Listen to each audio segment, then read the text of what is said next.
I'd driven this route before, dozens of times. There should have been a rest stop within 30 miles, a cluster of gas stations and diners. Instead, the road unspooled endlessly, blacktop gleaming under the beams of my headlights.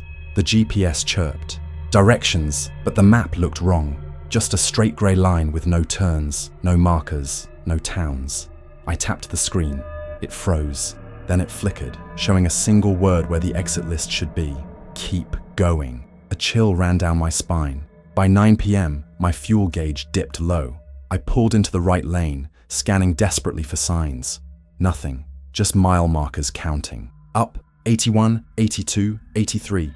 At 99, the next one read 81 again. I gripped the wheel tighter. No, I whispered. That's impossible.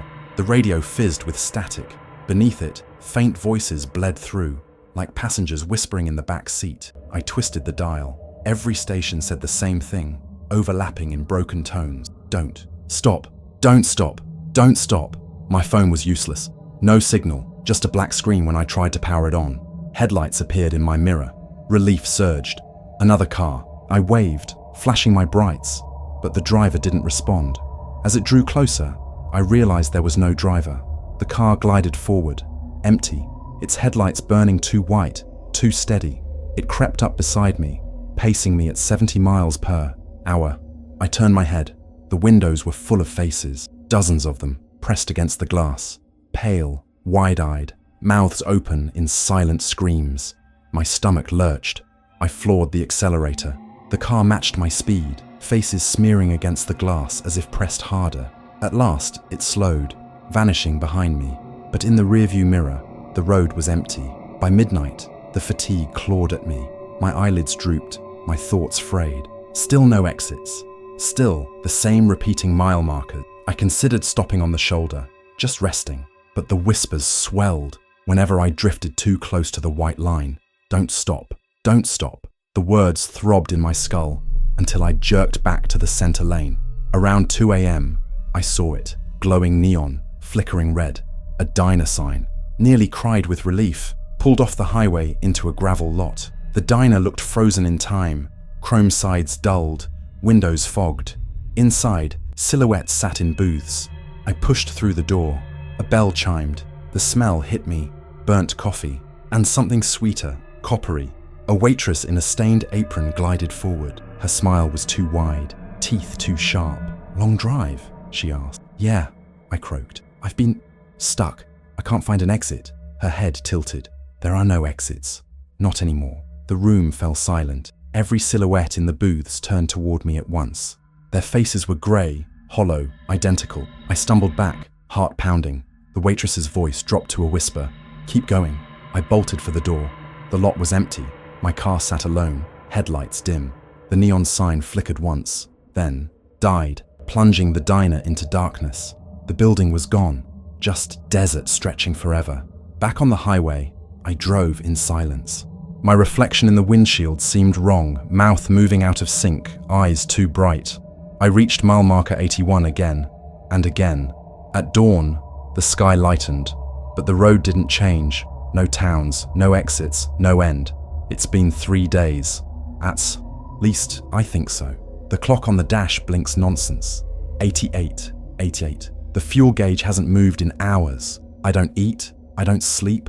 The whispers are constant now. Don't stop, don't stop, don't stop. Sometimes I glimpse other cars, each with faces pressed to the glass, each trapped like me. Their mouths move in unison, echoing the chant. Last night, one pulled alongside, and for a moment, I saw my own face in the window, staring back at me, whispering, if you're reading this, maybe you'll drive this road someday. Maybe you'll see the sign. If you do, don't take it. Don't believe the exits. And whatever you hear, whatever you see in the mirror, don't stop, because once you're on this highway, there's no way off. It was late, past midnight. I'd left Atlanta after dinner, trying to make it north before dawn. Rain slicked the asphalt, my wipers dragging across the glass in rhythmic squeaks. Somewhere past Dalton, I saw the lights, red and blue, flashing faint through the mist. Relief washed through me. A wreck, maybe, but also a break in the monotony. After hours of nothing but taillights and pine trees, Anything different felt like company. As I drew closer, the scene sharpened. A pileup of cars on the shoulder, hazard lights blinking, smoke curling from a crushed hood. A single cruiser angled across the lane, siren pulsing silently. I slowed, rolled to a stop behind a sedan with its doors flung open. And then I noticed there were no people. Not the officer who should have been by the cruiser. Not the drivers who should have been waving in the rain. The wreckage steamed in the cool night air, but the highway was empty. I rolled down my window, straining to hear voices. Nothing, just the hiss of rain and the tick of my cooling engine. That's when the radio crackled. A voice, calm and low. "Stay where you are." I jerked, heart slamming. My hand fumbled to shut the radio off, but it wasn't on. The voice had come through dead static. "Stay." 2. The vanishing every instinct screamed at me to leave. I hit the gas, swerving around the cruiser, tires spitting. Water. In the rearview mirror, the wreckage blurred into the rain, and then it was gone. Just wet pavement, empty shoulder, no flashing lights, no twisted metal. I muttered to myself, convincing, pleading, fatigue, rain, tricks of the dark. Still, I didn't stop again until Knoxville. The second time, a week later, heading south this time, I saw it again. Past midnight, rain again. The same stretch near Dalton, flashing lights through mist. A pile of cars, hoods crumpled, windows shattered. This time, I swore I wouldn't stop. I eased into the left lane, eyes fixed forward. But as I passed, my headlights swept across the wreckage, and every shattered windshield was filled with faces. White, grey, hollow-eyed faces pressed to the glass. Dozens of them, their mouths moved together, forming the same word I'd heard through the static. "Stay." My hand spasmed on the wheel. The car swerved, tires shrieking. By the time I straightened out, the wreck was gone. Just black road again. The passenger sleep didn't come easy that night. When it did, I dreamed of twisted cars, doors yawning open, seats filled with pale figures whispering. I woke to my phone buzzing. A text from an unknown number. "You saw us." I blocked it, told myself it was spam. But the next night, driving home from a client dinner, I glanced in the rearview mirror. There was someone in the back seat, a man soaked from rain, skin grey as ash. His mouth moved, silent under the hum of the engine, swerved onto the shoulder, heart hammering, spun around. The seat was empty. The trap eye tried avoiding the highway, took back roads, doubled travel time. But one stormy night in April, traffic forced me back onto I-75, and of course the lights appeared. This time, the wreck blocked both lanes. No way around. Hazards blinked. Smoke hissed. A woman slumped against her steering wheel, hair plastered to her face. My chest tightened. Maybe this time it was real. Maybe this time people needed help. I pulled over, grabbed my phone, and sprinted into the rain. "Hey, are you okay?" The woman lifted her head. Water streamed down her grey skin. Her eyes were empty sockets. Her mouth opened. "Stay." The chorus rose from every car, dozens of mouths in unison. The radio in my pocket crackled alive with static. The same command, layered and endless. I stumbled back, but the pavement beneath my feet felt soft, slick, like hands pressing up through the asphalt. Fingers clawed at my shoes, clutching, pulling. I tore free, ran for my car, slammed the door. The windows fogged instantly, faces pressed against the glass from the inside, whispering, whispering. I floored it. For a moment, I thought I wouldn't move. The road clung, heavy as tar. But then the wheels caught, the car lurched forward. In the mirror, the wreck collapsed into itself, lights winking out, and then nothing. That was 3 months ago. Since then, I've never driven at night. Never in the rain. I keep my radio off, my phone powered down, mirrors angled away. But it doesn't matter, because sometimes, even in daylight, I see glass shards glittering on the shoulder, hear hazard lights clicking in the static between stations, and when I close my eyes, I feel the weight of pale hands pressing up from the road, dragging me down. I think they're still waiting, waiting for me to stop, waiting for me to stay. The ramp curved down into a grove of pines. The lot was nearly empty, just a few cars, and one semi idling in the truck lane. The restrooms glowed under buzzing sodium lamps. I parked under the brightest light I could find. The air was thick with summer humidity, heavy with the chirp of insects. Inside the building, the fluorescent lights hummed. The men's room smelled of bleach and damp concrete. I splashed water on my face, stared at my reflection in the cracked mirror. My eyes were bloodshot, my shirt clinging to my skin.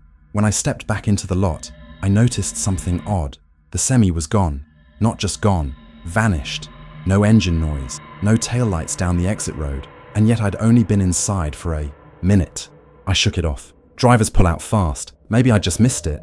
But then I noticed the cars, all three had their doors open. At first I thought maybe people were nearby, stretching, walking pets. But the lot was silent, except for the hum of insects. I walked toward the nearest car, a silver sedan. The headlights were still on, casting pale beams into the pines. The driver's door stood wide open. "Hello?" I called. No answer. Inside, the seats were wet, dark with moisture. My stomach turned. I reached out, touched the upholstery. My fingers came away slick. It wasn't water. It was blood. I staggered back, heart pounding. The next car, an old station wagon, was the same. Doors flung open, interior drenched. The third, a pickup, had handprints smeared across the windows. Turned to run for my car, but it wasn't there. The vanishing. The space under the lamp was empty. No sign I'd ever parked. Panic surged. I spun in circles, searching for taillights, skid marks, anything. The exit road was gone too, swallowed by trees. The lot stretched endlessly now, rows of abandoned cars fading into shadow. I grabbed my phone, no signal. The time blinked 12 car, frozen. That's when I heard it, a door creaking shut. The passengers, I turned. The silver sedan's door had closed, slowly, deliberately. Through the windshield, I saw movement. Someone was sitting in the driver's seat. Now, their head turned toward me, face pale, features blurred. Another door slammed. The station wagon. Shapes filled the seats. Silhouettes shifting. Mouths opening. The pickup truck roared to life. Headlights flaring. Its tires screeched, but it didn't move forward. It only revved, engine howling, as if straining against something. Unseen, I bolted for the restroom building. The restroom. The door slammed behind me. The fluorescent lights flickered, buzzing louder. In the mirror, my reflection stared back, but it wasn't right. Its mouth was moving, whispering words I couldn't hear. Its eyes were too wide, too dark. The stall doors creaked open one by one. Feet dangled above the tile, swaying gently. A whisper filled the room, layered, overlapping. Stay. I stumbled back, hit the wall, squeezed my eyes shut. When I opened them, the restroom was empty. My reflection normal again, but the whisper remained. The stranger back. Outside, the lot had changed again. Only one car remained. A black sedan, idling under the lamp where I'd parked. A man stood beside it, tall, thin, face shadowed. He waved. Relief washed over me. Another traveler. Someone real. I ran toward him. Thank God, something's wrong here. We need to call. He lifted a finger to his lips. Shh, he whispered. His smile was too wide. His teeth too many. Don't you see? You're already part of it. The sedan's doors opened. Figures spilled out. Grey, hollow-eyed. Their mouths moving in unison. Stay. 7. The escape I ran. I didn't think. Didn't breathe. Just sprinted into the trees. Branches whipping my face. Thorns tearing my arms. Behind me, engines roared. Doors slammed. Whispers chased through the dark. I stumbled, fell, scrambled back up. And then, light, headlights. A real car flying down the highway beyond the tree line. I burst from the pines, waving, screaming. The car swerved, horn blaring, and kept going, but the highway was there. I stumbled onto the shoulder, chest heaving. The rest stop was gone. No lot, no building, no lights. Just forest stretching silent and dark, and behind me, the whisper faded. The aftermath I made it home by dawn. My car was gone. My phone still frozen at 12i. My clothes reeked of blood and pine. No one believed me. Not the police, not my sister. They said I'd dozed at the wheel, imagined it, but I know what I saw. And last week, driving home from Knoxville, I saw the sign again.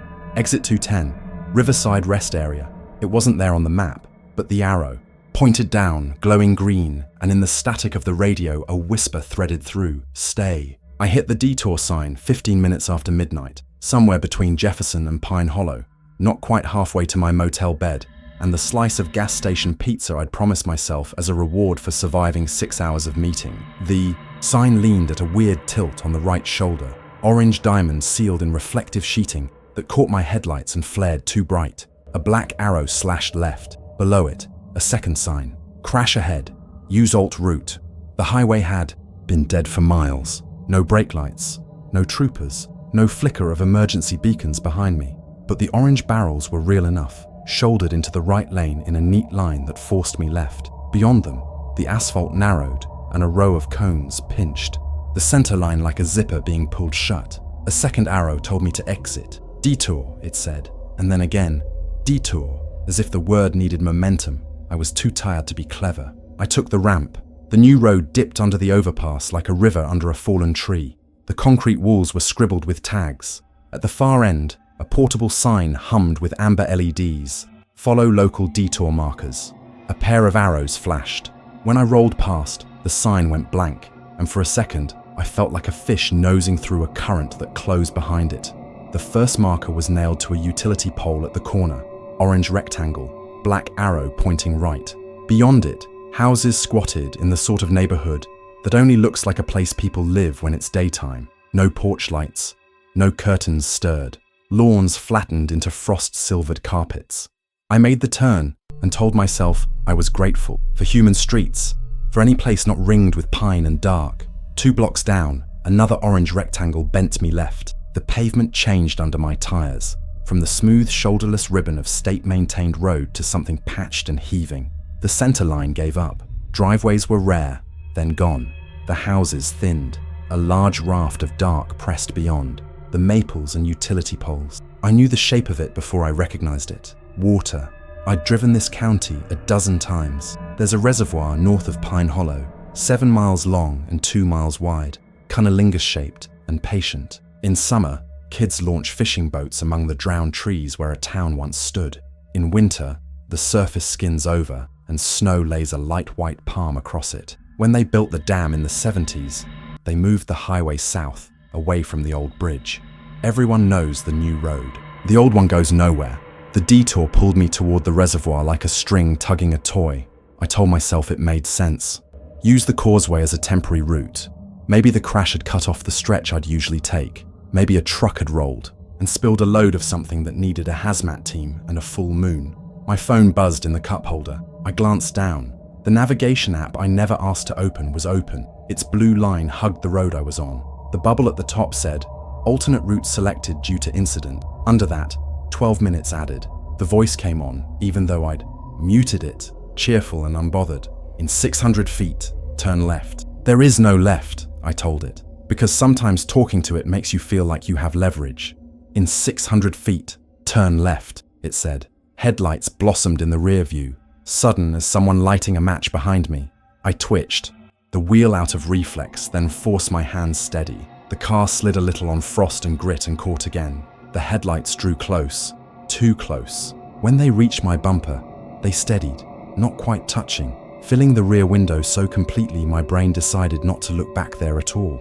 I tapped the brake twice, a courtesy nudge that can mean 2 different things. Give me space, or I see you. The lights did not change. The car behind me was either inattentive or determined. My shoulders drew up around my neck. Ahead, the road ended in a T, a black vertical slash against the glimmer of water beyond. The detour arrow waited there, pointing left, nailed to a post that might once have been white. The app chimed its satisfaction. Turn left. I turned. The pavement sloped toward the lake. The trees fell away and left the night open. The cold smacked the glass. My headlights sprayed into a fog that wasn't fog so much as breath, thin and wide and moving across the road like the residue from a dream.